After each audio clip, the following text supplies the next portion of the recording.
ఆది 2 ఆర్ అదుర్స్ 2? అదుర్స్ 2కి ఒక రేంజ్ వరకు కథ అనుకున్నాం కానీ నాకు అంత కిక్ రాల, అందుకే డిస్కార్డ్. దానికి మించి ఉండాలి ఉండాలన్నా మీ ఆలోచన? అంటే ఫస్ట్ దానికి ఉన్న పేరు పోకూడదు. సో అదుర్స్ 2 అయితే ఉందంటారా లేదంటారా? చేస్తున్నాం ఆ. అది. అంటే ఇప్పుడు ఇది ఒక ఐడియా వస్తుంది, కొంత దూరం ప్రయాణించిన తర్వాత కట్ సో అయిపోతుంది. ఎన్టీఆర్ గారు కూడా గ్రీన్ సిగ్నల్ ఇచ్చేసారా? లేదు, తారక్ కూడా ఇప్పుడు తను ఒప్పుకునే సినిమా, తను తీసుకునే డెసిషన్స్ అన్ని కూడా పాన్ ఇండియా. సలార్ డైరెక్టర్ తో ఇప్పుడు జరుగుతుంది. అవునవునవును, ప్రశాంత్ నీల్తో.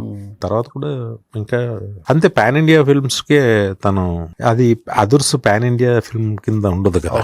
బట్ తర్వాత ఎప్పుడన్నా చేస్తే చేయొచ్చు. ఓకే. సో మళ్ళీ అయితే మటుకు సెకండ్ ఇన్నింగ్స్ కొంచెం స్ట్రాంగ్ గానే ప్లాన్ చేస్తున్నారు. చేస్తా 200% మేము ఎక్స్పెక్ట్ చేయొచ్చు అనుకుంటున్నాను. 26 లో అనౌన్స్మెంట్ కూడా అనుకుంటున్నా.